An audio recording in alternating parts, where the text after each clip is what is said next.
I don't know how she got HIV positive. I just know that I ended up getting it when I was born. Me and her never got along either. I was abused. I was sexually abused as well. Sexually abused by who? By my adopted brother. It's a crazy story, but I was talking in the video about not knowing like my biological family and all this other stuff. Mm-hmm. I was adopted and all that. Well, long story short, I had ended up getting this message on Facebook from this guy named Ronnie. So he's like, yeah, I've been trying to look for you and stuff like that. And for the longest, I thought it was just me and you. By the way, I'm your older brother. You're saying that essentially your biological brother found you. Did you think when this strange, guy walked up to you and talking about doing an interview, did you think that all this would result from that? I did not. What's up, YouTube? So guys, I'm back in the gym with Katie, back on the meal plan with Chef Said, and back in the streets full time. So it's time to get back to the content. I'm gonna interject for a second because it sounds like you're doing, much better. Sounds like you have a job and are stable. Is that what I'm hearing? Mm-hmm. And then it also sounds like you have your own spot. Mm-hmm. So that's pretty amazing. And this is a city that you've never been to before you got there. Right. That's awesome. That's awesome. So, I want to follow up from some of the stuff, that, in the video or whatever. And so obviously you had, kind of gut wrenching tale about your brother and that type of stuff. I just know that she wasn't able to take care of herself from what my adopted mom told me. I got adopted at the age of 8, I believe. And so my adopted mom told me that my biological mother was like paranoid schizophrenic and like she was like on a lot of drugs. I don't know how she got HIV positive. I just know that I ended up getting it when I was born. Me and her never got along either. I was abused. I was sexually abused as well. Sexually abused by who? By my adopted brother. It's a crazy story, but after my adopted mom passed away, I ended up having to, stay with my adopted sister. Okay, and that was her daughter? Yeah, that was her daughter. Okay. And she also had a son, whom was sexually assaulting me and my other 3 sisters as well, adopted sisters. What age did that start? It started at age 12. 12? Yeah. What age did it go to? To like 13, that's like almost a year. And I told my adopted mom, this was before she passed, I told her the situation. She didn't believe me, of course, because that's her son or whatever. But to this day, like, I still have resentment towards the situation. I'm not trying to cry, but... Let it out.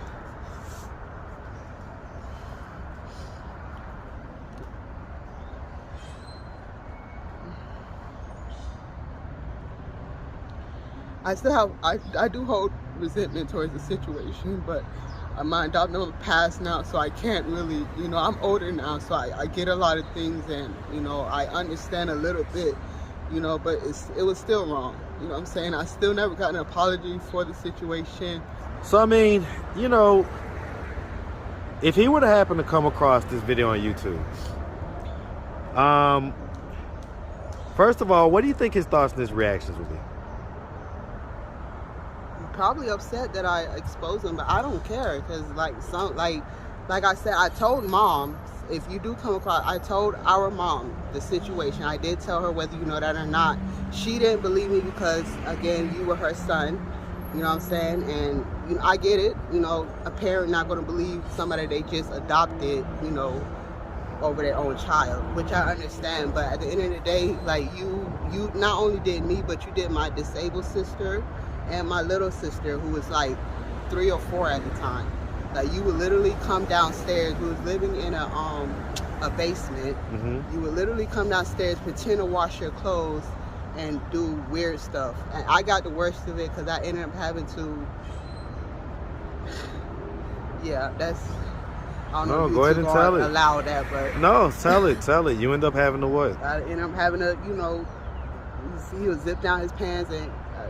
Had to, suck on his penis and stuff like that, and all this stuff, and he would finger us and all this stuff. And like I said, I told, but she didn't believe me about the situation. And so to this day, it's like I just live with it because I can't do shit about it. I can only forgive him, which I have, but it still hurts to know that your own family, which I did, I did consider them family. Consider you guys family, you know, but I guess you didn't consider me as one of yours. Have you spoken with him since the video? No. I've ran across his Facebook a couple of times, but I haven't reached out to any of my adopted guardians that was taking care of me at the time. I still talk to my adopted sister and stuff, but as far as them, no, I haven't. Yeah, I noticed you used the word guardians instead of family. Because they weren't family. Mm-hmm. Yeah. So none of them reached out to you at all? No. I'm pretty sure a good number of people saw that video, you know. It did well enough on YouTube, and I think it did like even better on Facebook as far as just people watching it and the spread that it had. So what else, like, so that young lady reached out to you and that didn't work out or whatever, but did anything else come from, you know, the video, or just like, you know, people reaching out from the video? Like, did people cash app you? Did you, you know, like, what other kind of, I guess, benefits would you say came from doing the video?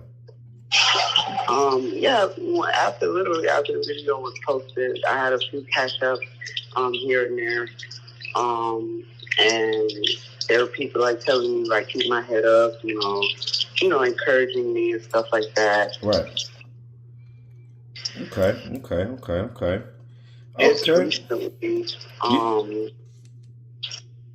Just recently, February 20th, I would say, you know, I was talking in the video about not knowing, like, my biological family and all this other stuff. I was adopted and all that. Well, long story short, I had ended up getting this message on Facebook from this guy named Lonnie. And he was like, hey, I'm looking for my sister, Mimi. And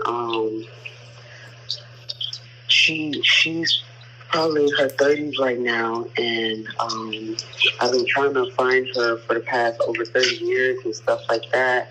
If you could reach out to me, this is message he's telling me. You can reach out to me. Here's my number, and we can, you know, talk and see where it goes from there. So I'm looking at it, and I'm like, you know, really skeptical about it or whatever. And I eventually ended up reaching out to him and stuff like that. Hold on real quick. Are you like, I guess, I don't know if it's water in the background or whatever, but I hear like this noise in the background. Oh, yeah, hold on. So this guy Lonnie messaged you on Facebook, and then what happened? So I ended up calling him or whatever, and he was like, yeah, I have some paperwork that I want to send you, and I just want you to confirm if it's you or not. And so he sent me some court documents, I guess, that he retrieved. And it had not only my name, but it had siblings that I didn't know existed on the document too or whatever. And I was like, and then, you know, looking at the document and stuff, I was like, yeah, that's me. Birthday match and everything, like everything, literally. And so he's like, yeah, I've been trying to search for you for over 30 years. We got separated when I was like 8. Our mom name is Patricia Newsome, and I was like, yeah, that's my mom name too. And then he was like, yeah, I've been trying to look for you for the longest or whatever, but I couldn't find you because all I knew you was by Mimi.